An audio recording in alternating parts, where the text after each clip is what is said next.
kita Subhanahu wa ta'ala sore hari sembah kembali, mudah-mudahan dalam keadaan yang semakin baik, bangsa final dan sehat, berikan kemudahan dalam segala urusan. Bagian pertama dari buku yang kita pelajari tentang perjalanan kehidupan manusia, kita sampai pada pembahasan yang terakhir dalam bagian pertama, yakni alam akhirat. Kita perjalanan hidup dari mulai alam ruh, alam rahim, alam dunia, alam barzakh, dan yang terakhir alam akhirat. Ada di halaman 20.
Alam akhirat ini diawali dengan kejadian yang disebut dengan kiamat, hari ketika seluruh yang ada hancur, seluruh yang hidup dimatikan.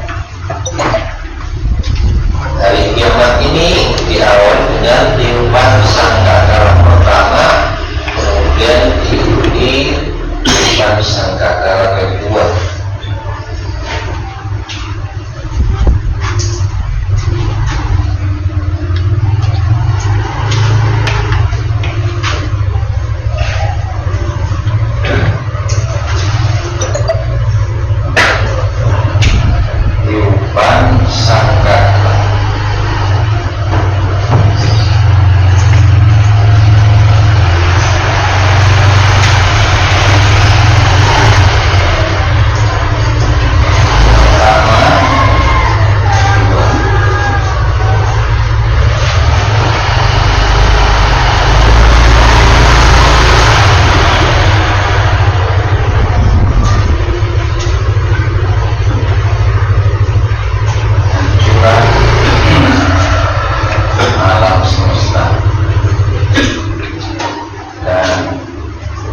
mematikan seluruh makhluk.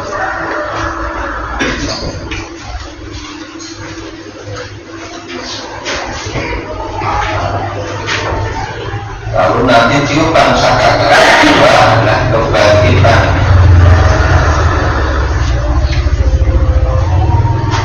Ini dihidupkan kembali.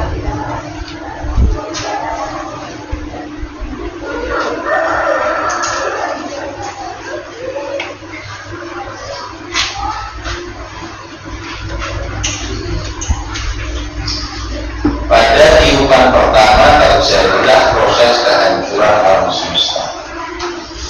Dahsyatnya hari kiamat ini dirasakan oleh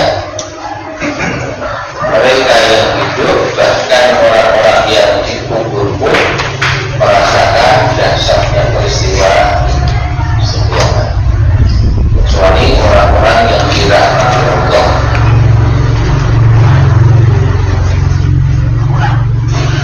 Dari tentang hal ini di ayat 1 sampai 2 surat Al-Hajj. Ya ayyuhan nasu taqwa rabbakum, wahai sekalian manusia, bertakwalah kalian kepada Rabb kalian.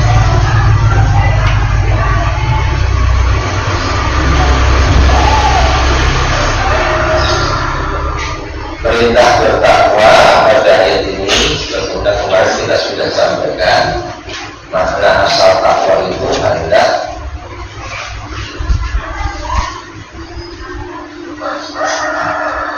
rasa takut yang mendorong kita untuk membuat perlindungan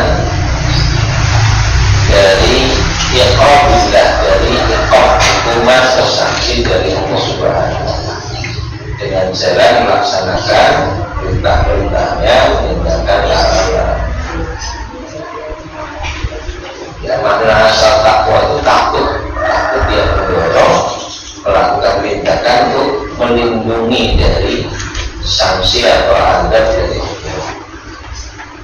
Wujudnya melaksanakan yang diperintahkan, meninggalkan perintah. Nah, ayat ini hendak menjelaskan tentang kedahsyatan hari kiamat dan diawali perintah untuk bertakwa, ya, agar ada rasa takut yang mendorong kita untuk berlindung kepada Allah Subhanahu wa Ta'ala dari dahsyatnya hari kiamat. Ittaqu rabbakum, bertakwalah kepada Rabb kalian.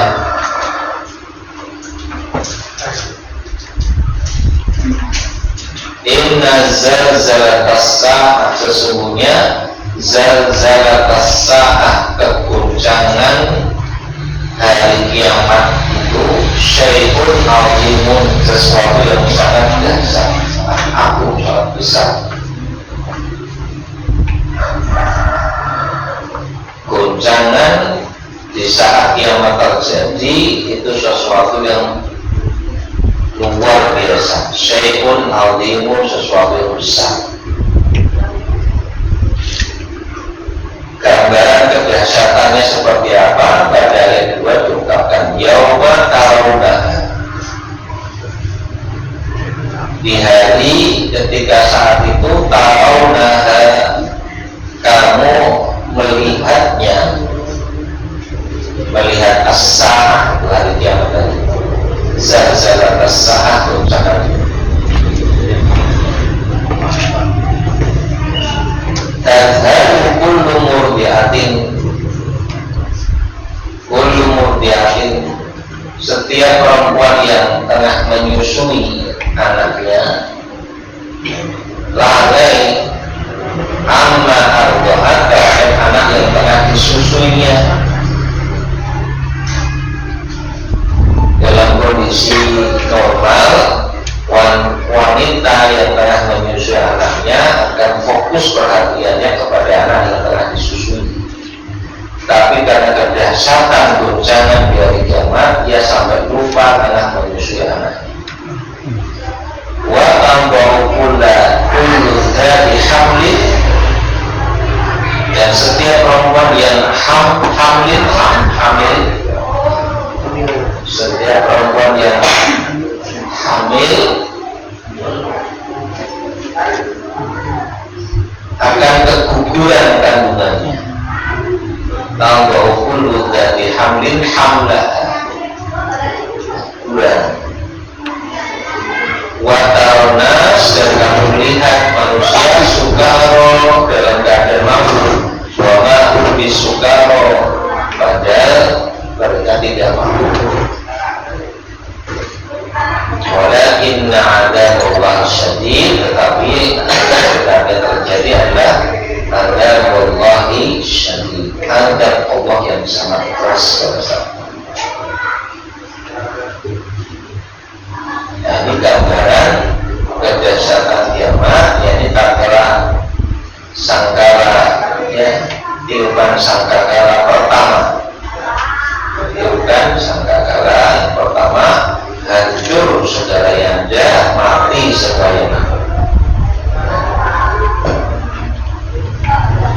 Secara garis besar perjalanan akhirat itu kepada raganya. Kita bahas satu persatu. Setelah semua dimatikan dan semua yang ada hancur, maka akan ada tiupan kedua di mana semua manusia akan dibangkitkan, dihidupkan kembali sejak zaman Nabi Adam sampai akhir zaman. Di ayat 6 surat Al-Mujadalah, yauma yab'atsuhumullah, pada hari yab'atsuhumullah, Allah membangkitkan mereka jami'an semuanya.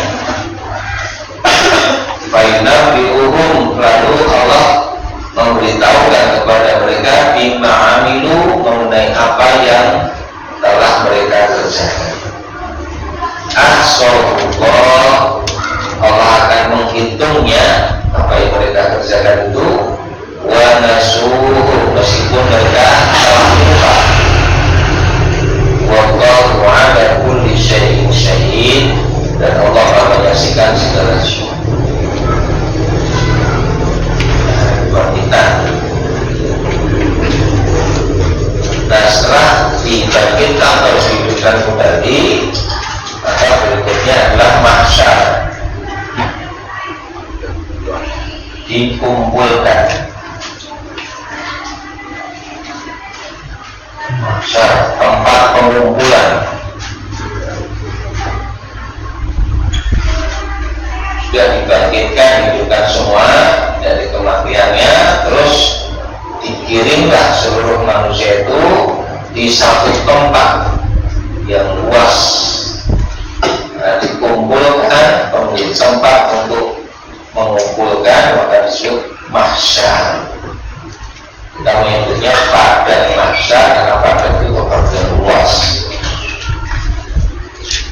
Allah berfirman di surat Ibrahim ayat 48, yauma tubaddalul ardu, di hari ketika bumi diganti, tubaddalul diganti, al-ardu bumi, ghairal ardi, bukan bumi yang sama ya dengan bumi yang lain, diganti dengan bumi yang lain, karena bumi yang sudah ada sudah hancur. Dan satu bumi yang baru, tempat di mana seluruh manusia dikumpulkan untuk berada. Wassamawat, begitu juga langit yang lain lagi. Wabarozu, dan mereka berkumpul, barozu baris, berjajar bersop-sop, lillah, menghadap Allah Al-Wahidil Qahhar, yang Maha Esa lagi Maha Perkasa. Al-Qahhar itu makna asalnya Maha Memaksa, artinya nggak ada yang bisa menolaknya. Untuk pada saat itu semua berada di satu tempat menghadap Allah Subhanahu wa Ta'ala. Al-Wahid, Maha Esa, karena tidak ada yang lain. Yang berkuasa pada saat itu hanya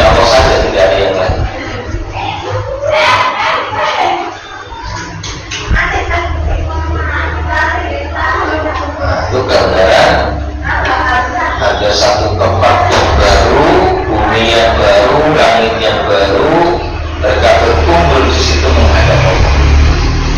Mahsyar merupakan tempat berkumpulnya seluruh manusia.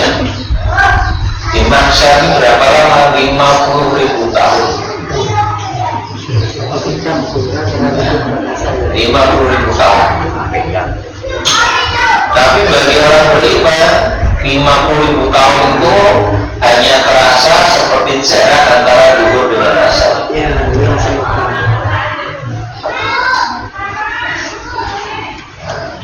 Kalau yang mengalami kondisi kepayahan, siksaan, itu ya waktu sebentar pun terasa sangat lama. Di surat Al-Ma'arij, surat Al-Ma'arij, surat ke-70 ayat 4. Al-Ma'arij surat ke-70 ayat 4.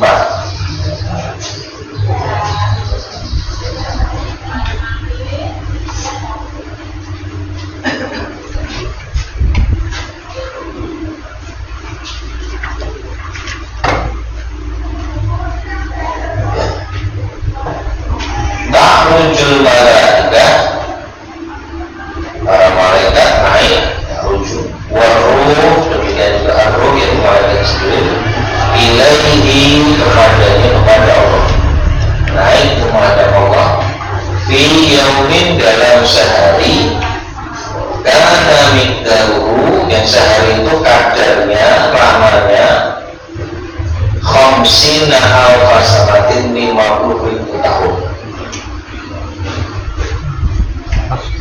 Ya. Hitungannya hanya 1 hari, tapi kalau dalam kalkulasi manusia itu 50.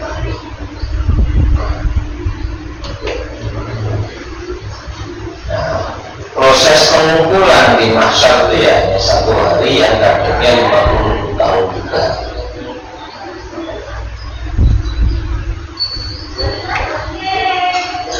Terbagi dalam beberapa keadaan.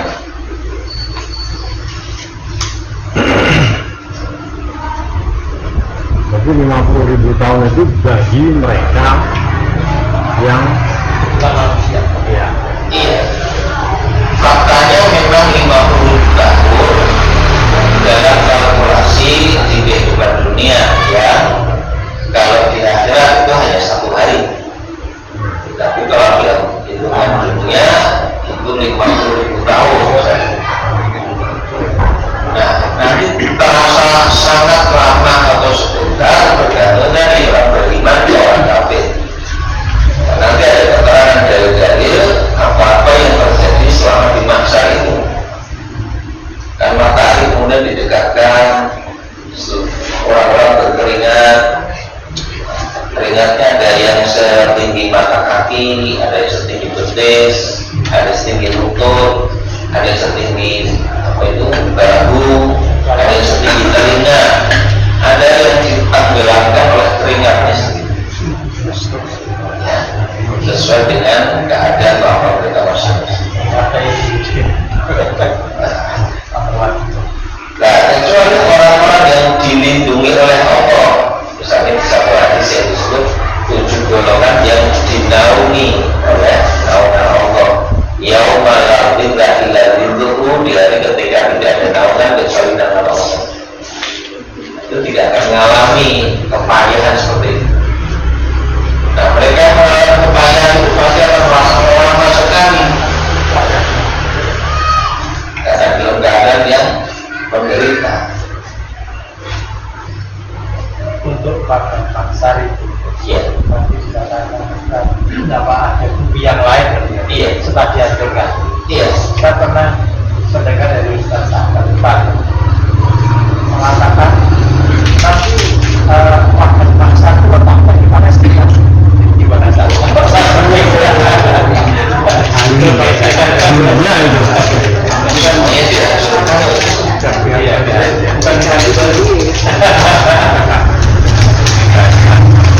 Kan dihancurkan semuanya, seluruhnya hancur.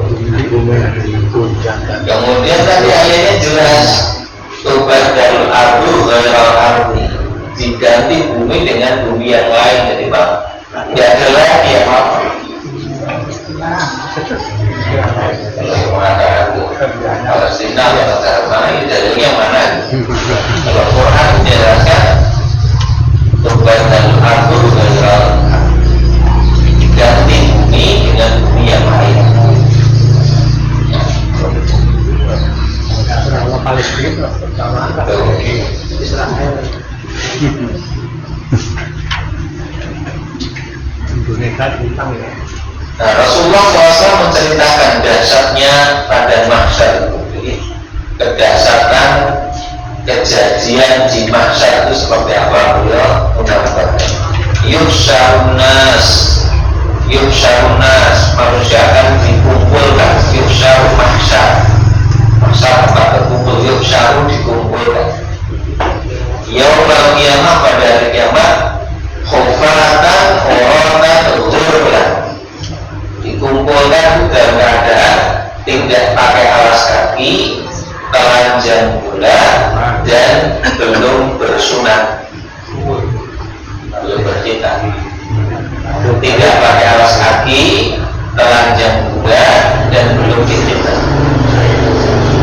Tidak usah dibayangin pokoknya.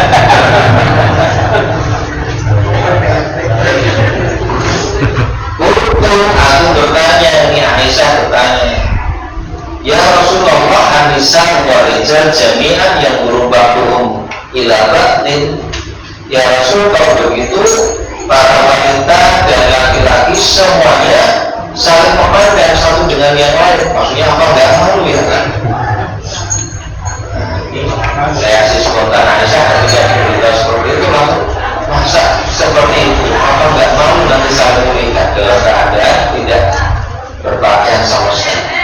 Qala sallallahu alaihi wasallam, Rasulullah SAW kemudian bersabda, ya Aisyah, ya Aisyah, al-amru asyadu min ayanzura ba'duhum ila ba'd. Urusan pada saat itu lebih berat ya, ketimbang sekadar melihat sebagian kepada sebagian yang sedangkan hari kiamat pada saat gempa saja lagi aja langsung melakukan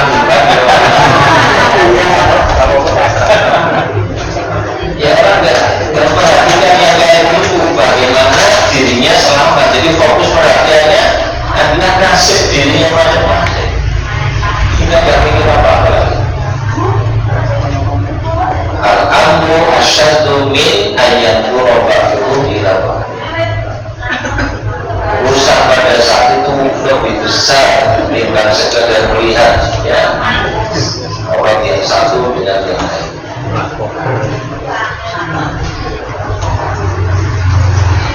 Nah, ini gambaran umum bahwa saat itu orang sudah fokus pada nasibnya masing-masing dan melihat ya seorang kepada orang lain. Setelah mahsyar, lalu berikutnya ada syafaat. Syafaat merupakan salah satu sebab di antara sebab-sebab Allah mengasihi hambanya. Orang yang berhak mendapatkan syafaat adalah ahli tauhid, sedangkan ahli syirik akan terhalang mendapatkannya. Sebagaimana firman Allah di surat An-Nisa ayat 48, innallaha la yaghfiru an yushraka bihi. Sesungguhnya Allah tidak akan mengampuni dosa karena mempersekutukan yang putus asa. Tapi dia mengampuni maduna dari yang selain itu, selain syirik. Lima yasha, untuk siapa yang dia kehendaki. Jadi kalau syirik sudah pasti diampuni, berarti ya syafaat pun tidak akan diberikan. Sudah jelas syirik. Kalau bukan syirik, lah masih mungkin dapat syafaat jika Allah menghendakinya. Wa may yusyrik billah, siapa yang menyekutukan Allah, faqad istara itsman aziman, sungguh dia telah berbuat dosa yang besar. Pokok masalah syafaat itu adalah Allah yang punya kewenangan mutlak atas syafaat. Allah yang punya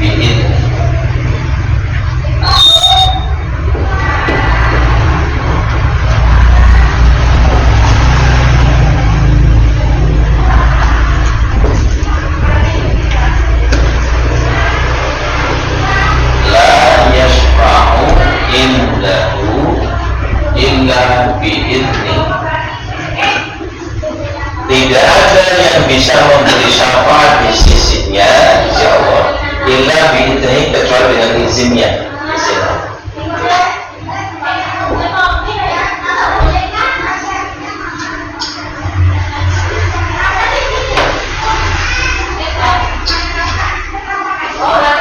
Nah, di sini sebutkan syafaat ini harus memenuhi dua syarat. Satu, izin Allah kepada orang yang akan memberikan syafaat.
Ridha Allah untuk orang yang disyafaat.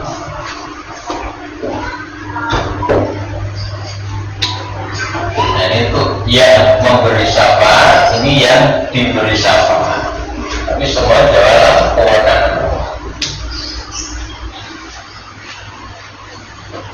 Ada beberapa yang diberi hak oleh Allah memberikan syafaat, misalnya Nabi Muhammad SAW, dan syafaat yang Allah berikan kepada Nabi untuk mensyafaati umatnya disebut dengan syafaat, ya, syafaat yang agung besar, syafaatul uzma, syafaat yang agung.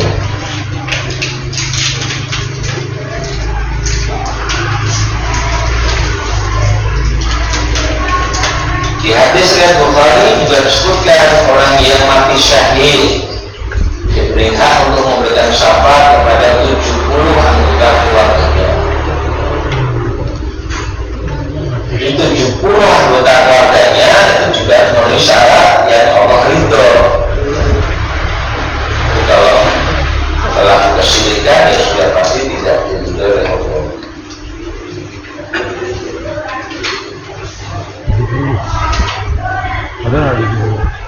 Lalu ada perkataan Hasan al-Basri.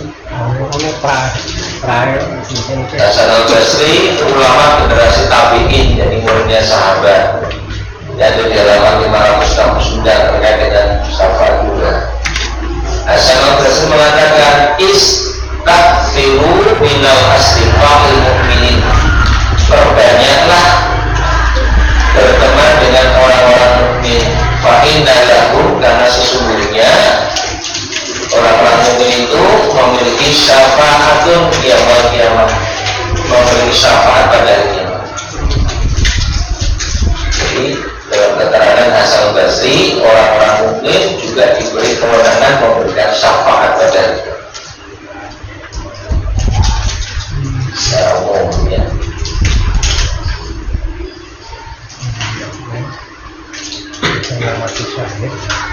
Nanti setelah dikumpulkan, kemudian ada syafaat yang diberikan, barulah kalkulasi amal dilakukan. Setelah syafaat, ya, karena pada saat di masa itu orang sudah menyadari banyaknya dosa, kesalahan orang yang dilakukan. Lalu beberapa pihak diberi kewenangan oleh Allah untuk memberikan syafaat. Bisa riwayat disebutkan ada orang-orang datang pada Nabi Nuh agar memberikan syafaat, Nabi Nuh tidak bisa.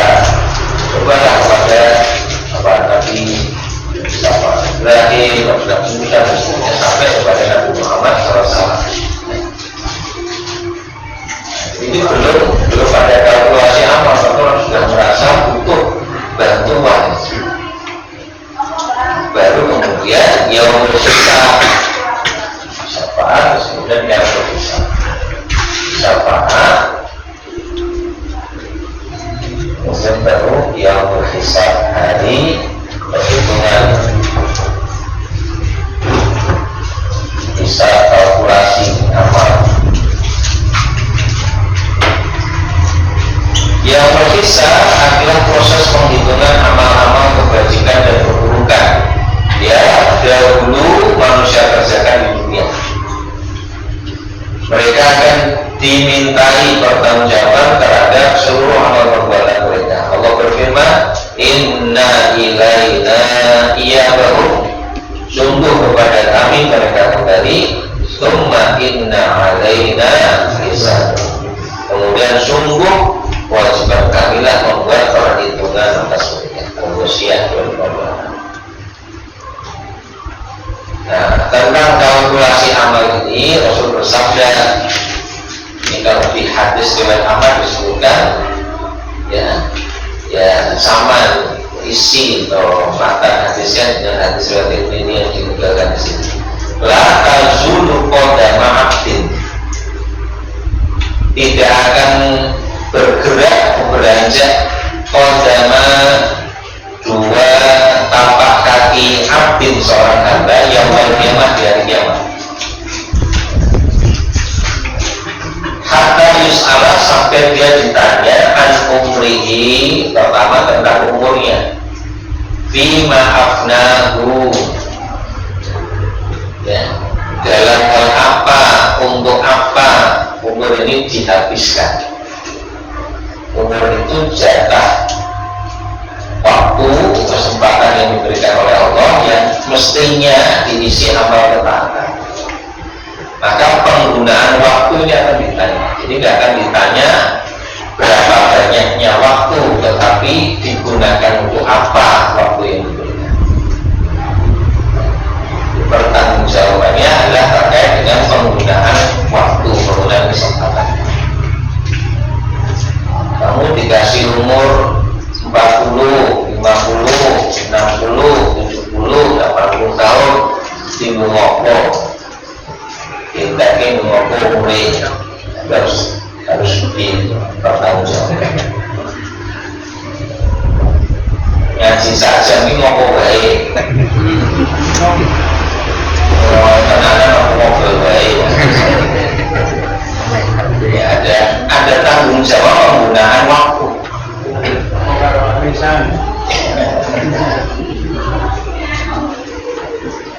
Yang kedua, wa'an ilmihi, tentang ilmunya,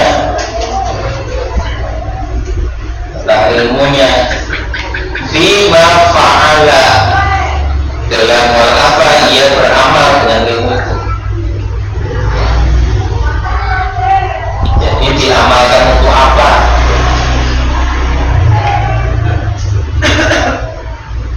Dalam waktu yang diberikan oleh Allah, namanya umur tadi, jatah waktunya itu mesti terisi amal-amal yang Allah berikan. Satu di antaranya adalah kalau berilmi ada kewajiban, ya, kita gunakan salah satunya untuk menuntut ilmu. Allah berikan ilmu ini pun akan ditanya, digunakan untuk mengamalkan apa, kemana dia diamalkan, seperti apa dia mengamalkan, ya. Jadi ilmu ini juga ada pertanggungjawaban tersendiri.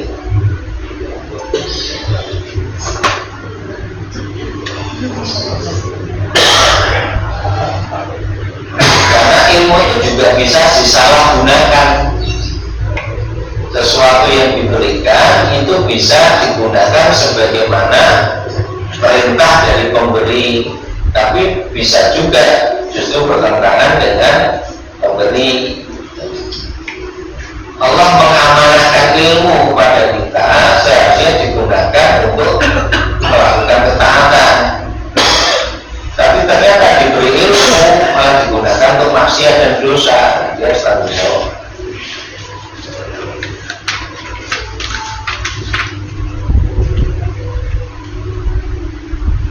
Tanya Pak. Ya silakan.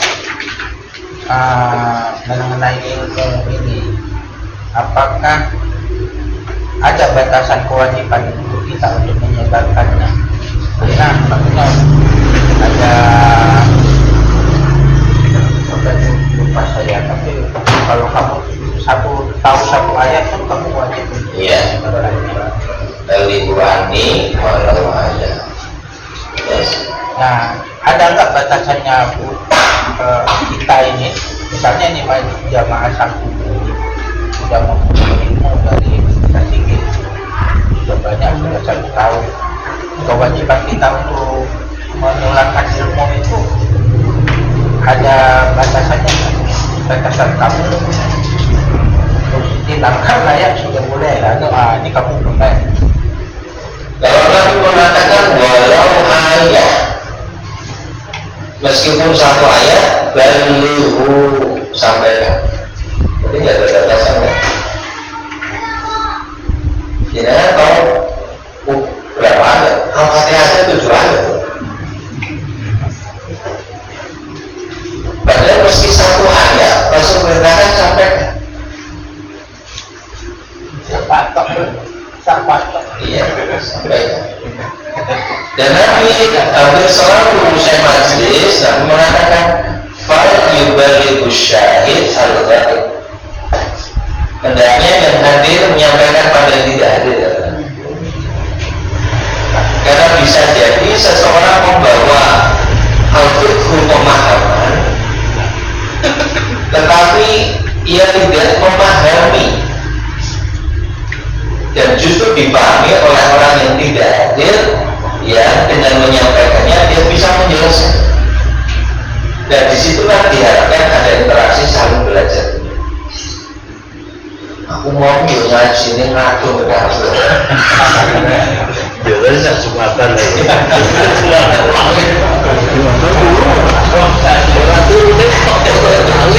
Dari sini nanti tadi seperti ini, ini tapi ini yang tidak ada bisa jadi orang nanti. Maka disitulah saling belajar. Ya. Tapi kita juga jangan salah ngambil pelajaran kuning rasa tepung. Ngomong sok pinter.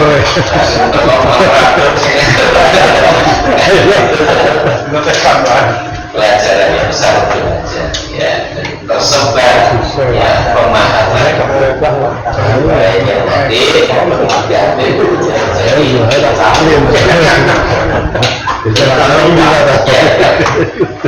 Dulu itu pernah kan ada pertanyaan bahwa seorang yang pernah melakukan maksiat sebesar dan setinggi gunung kalau sudah tobat akan diampuni ya Pak? Iya, betul. Nah terus kaitannya dengan yaumul hisab itu gimana Pak? Itu apakah tetap ada omongan tentang itu gitu? Iya, lagi. Nah, kalau bertobat ya, Nah, bertobat itu tuntutan amal yang berlaku saat masih hidup di dunia. Kalau sudah mati kan tidak bisa lagi melakukan amal. Ya. Walaupun masih ada satu kesempatan dari barzah, kalau memang ada orang yang memohonkan ampunan, ya, mengalirkan pahala dengan kebaikan yang sudah kita lakukan ketika masih hidup. Tapi bertobat itu sendiri amalnya yang kita bisa lakukan saat masih hidup di dunia. Dan kalau seseorang benar-benar bertobat dari dosa dan kesalahannya, maka Allah akan menerima tobatnya, mengampuninya. Dan orang yang bertobat itu sama dengan orang tidak berbuat dosa. Hatta ibu menghadapi aman dan dalam. Orang yang bertobat dari dosa seperti orang yang tidak berdosa. Jadi persoalannya hanyalah memastikan tobat kita adalah tobat yang diterima. Nah, tobat yang diterima itu yang disebut dengan tobat dan nasuha, tobat yang setulus-tulusnya. Maka bagi kita yang bertobat itu fokusnya adalah apa syaratnya yang harus saya penuhi dalam pertobatan ini sehingga yang menjadi tobat yang diterima oleh. Sedangkan yang menghisap itu sudah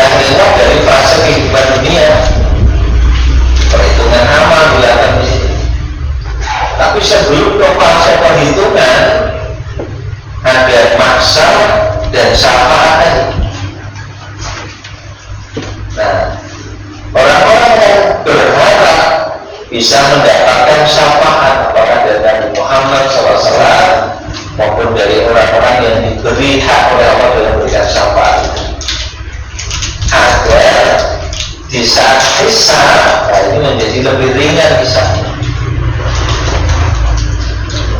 Tetapi saat kalkulasi amal atau usaha, ada orang-orang yang nggak akan dihisab oleh Allah, tidak perlu dihitung, langsung masuk neraka.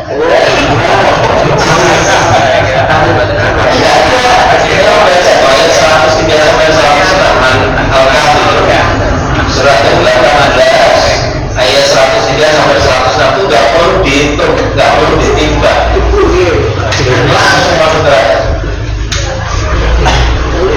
Coba buka surat Al-Kahfi, surat ke-18 ayat 103 sampai 106. Nggak perlu dihitung, nggak perlu ditimbang.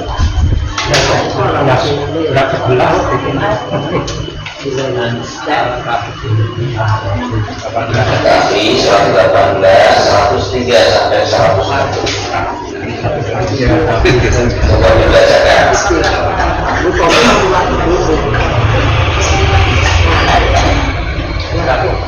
Iya, mobil yang bacanya dibaca.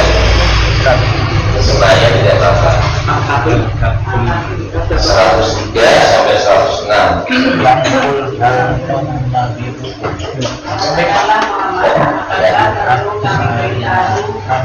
Apakah perlu kami beritahukan kepadamu tentang orang yang paling rugi perbuatannya? Ya. Terus. Yaitu orang yang sia-sia perbuatannya dalam kehidupan dunia, sedangkan mereka mengira telah berbuat sebaik-baiknya. Ya. Terus. Mereka itu adalah orang yang mengingkari ayat-ayat Tuhan mereka dan tidak percaya terhadap pertemuan dengannya. Maka sia-sia amal mereka, dan kami tidak memberi penimbangan terhadap amal mereka pada hari kiamat. Kami tidak memberikan penimbangan terhadap amal mereka pada hari kiamat. Nah, sia-sia amalnya sudah nggak perlu dihitung. Terus 106-nya demikianlah. Balasan mereka itu neraka jahanam. Terus langsung mau neraka. Kesaksian mereka. Dan karena mereka menjadikan ayat-ayatku dan rasul-rasul itu sebagai bahan olok-olok. Ya. Kalau kafir nggak punya iman, sudah rasa dihitung orang udah dari gas. Udah ditimbang itu baru usah.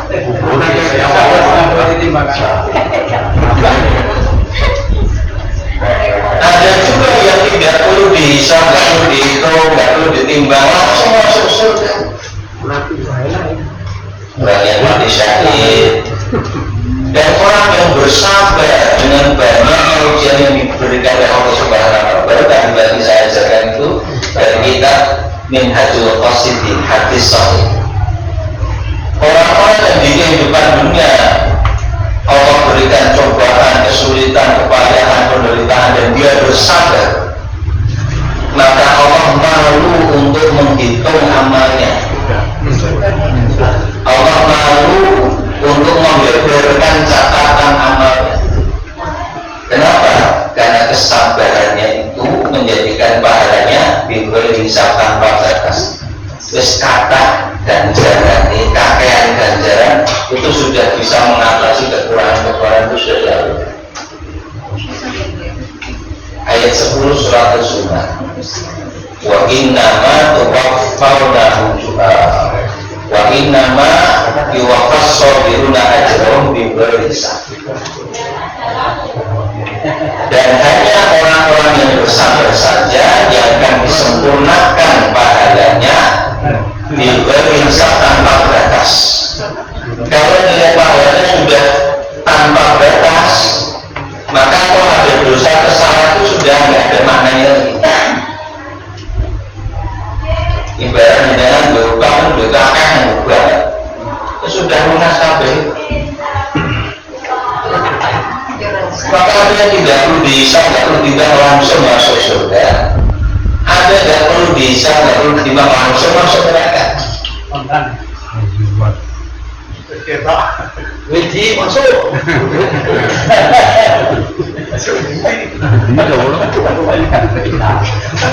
Ya. Dari tentang ilmunya. Wa'an marihi juga ditanya, yang tanya tentang hartanya.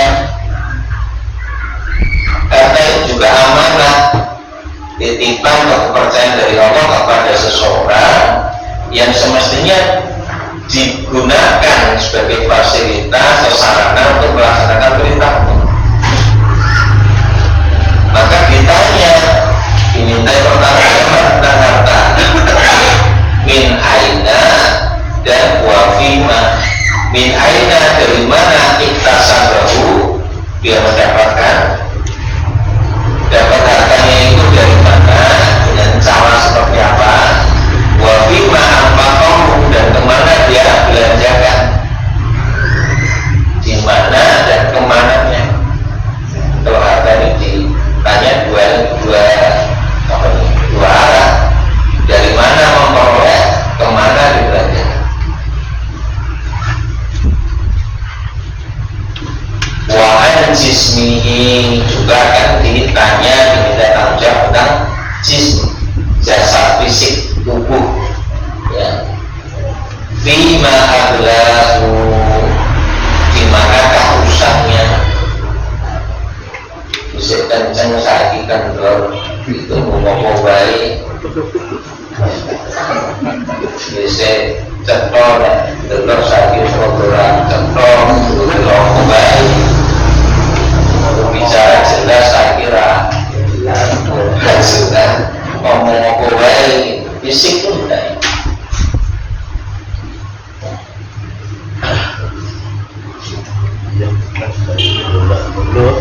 Ya. Jadi proses kalkulasi amal.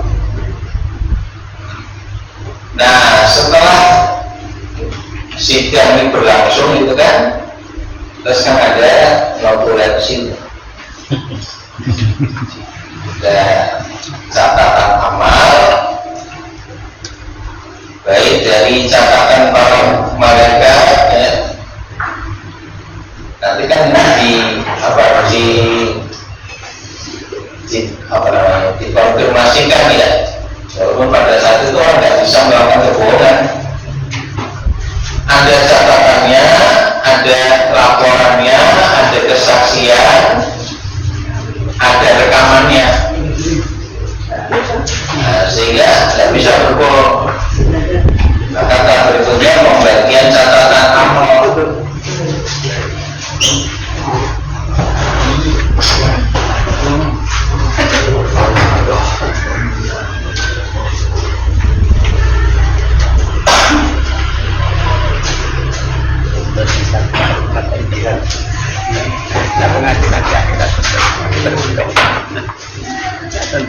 Manusia besok akan mendapatkan buku catatan amal yang telah dicatat oleh malaikat pencatat amal. Seluruh amal perbuatan mereka, yang besar dan yang kecil, semua dicatat dengan teliti.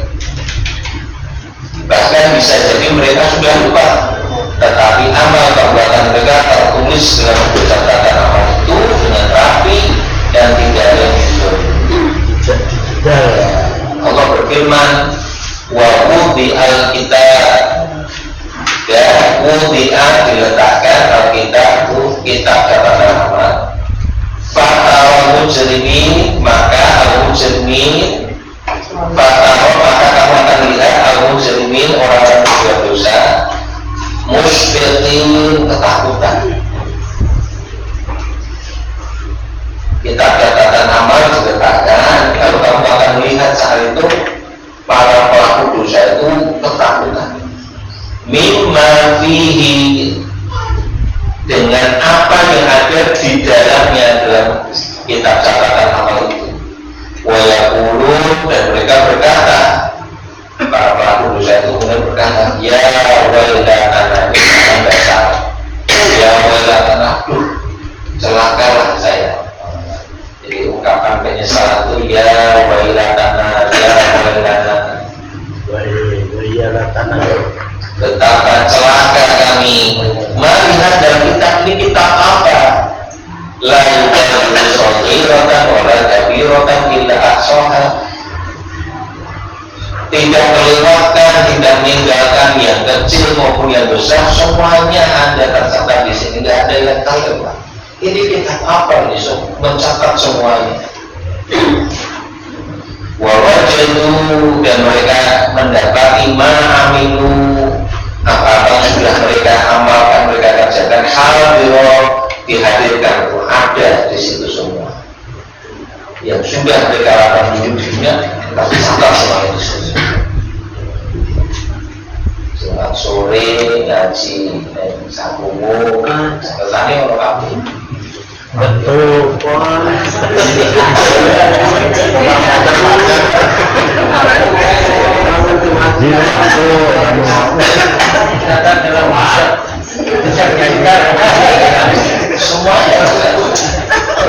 lagi virus COVID bola kabinet nggak kelewatan yang kecil maupun yang besar, itu berarti semuanya tidak ada yang tidak tercapai, tidak peduli kecil maupun besar tercapai semuanya.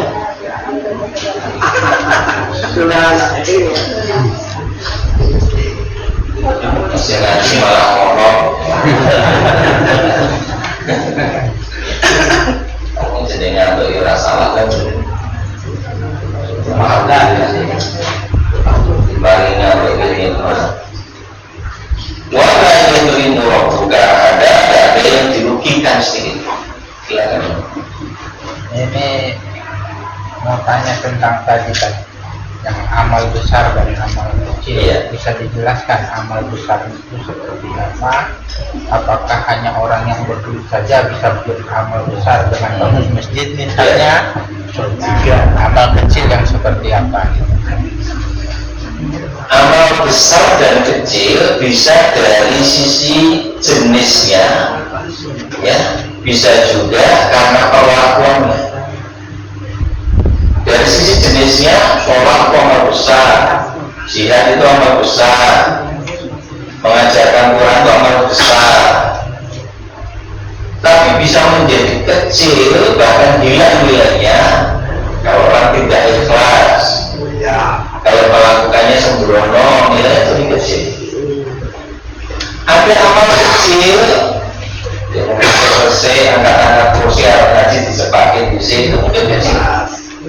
Tapi perhatian kita yang sangat besar itu jadi Allah melipat gandakan nilainya. Pagi besar.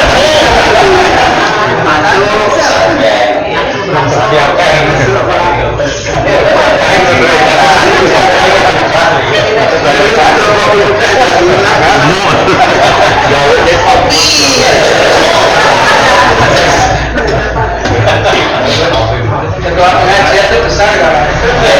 Kalau perhatian orang sangat besar terhadap amal yang mungkin secara jenis itu kecil, kita kan cenderung membuat ia melakukannya secara terus menerus. Betul ya? Dia akan melakukan secara aja. Kontinuitas pada amal yang kecil itu menjadikan dia bukan amal kecil lagi. Maka disebutkan tidak ada dosa besar kalau segera diikuti dengan tobat, tidak ada dosa kecil kalau dilakukan terus menerus. Sehingga kontinuitas itu bisa menjadikan yang kecil itu besar. Dan besarnya perhatian membuat kita melakukan dengan sungguh-sungguh, dan kesungguhan itu akan melipat gandakan pahala di sini. Karena berarti kita berupaya untuk mencapai kesempurnaan dari amal yang kita lakukan. Tapi kalau tidak ada kesungguhan, sembrono, amal besarnya jadi kecil. Ya.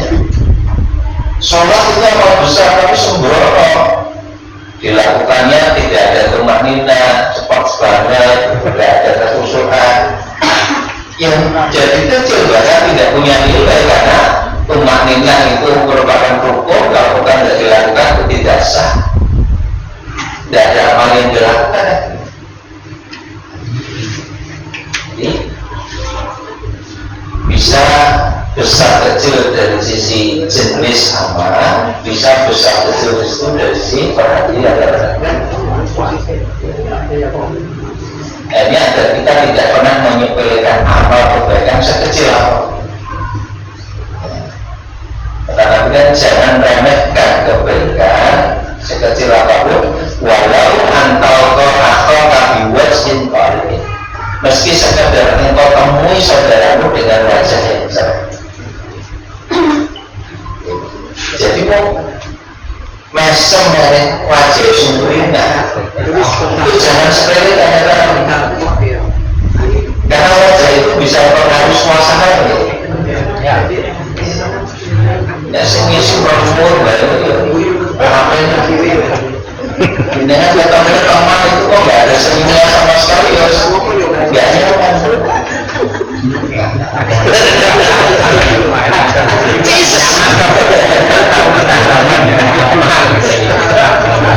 kalau masukkan rasa bahagia di dalam hati orang beriman dan itu bahkan yang luar biasa di situ menyenangkan sih.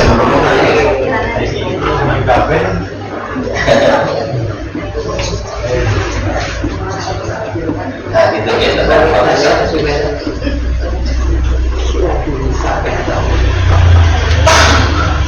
bagian amal ini. Jadi catatan amal itu nanti agar manusia kemudian tidak bisa mengelak sama sekali dengan perbuatan yang sudah dilakukannya. Catatannya ada, laporan dari seluruh makhluk disampaikan, seluruh buku berbicara dan menyampaikan kesaksian. Tidak ada celah sedikit pun untuk mengelak.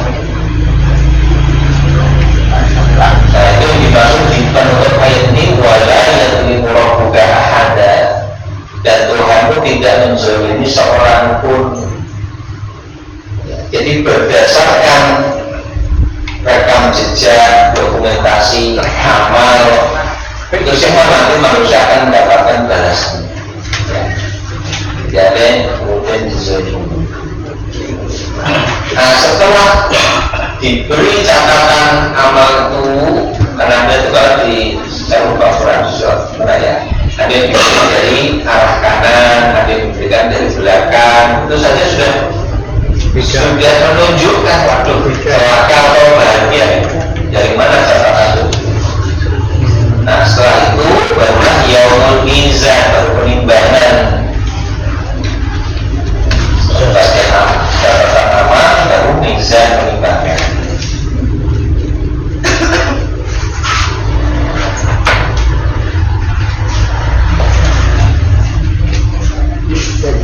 Jadi sumber datanya bukan hanya satu, bukan hanya catatan amal, tapi juga nanti masih dengan penimbangan amal.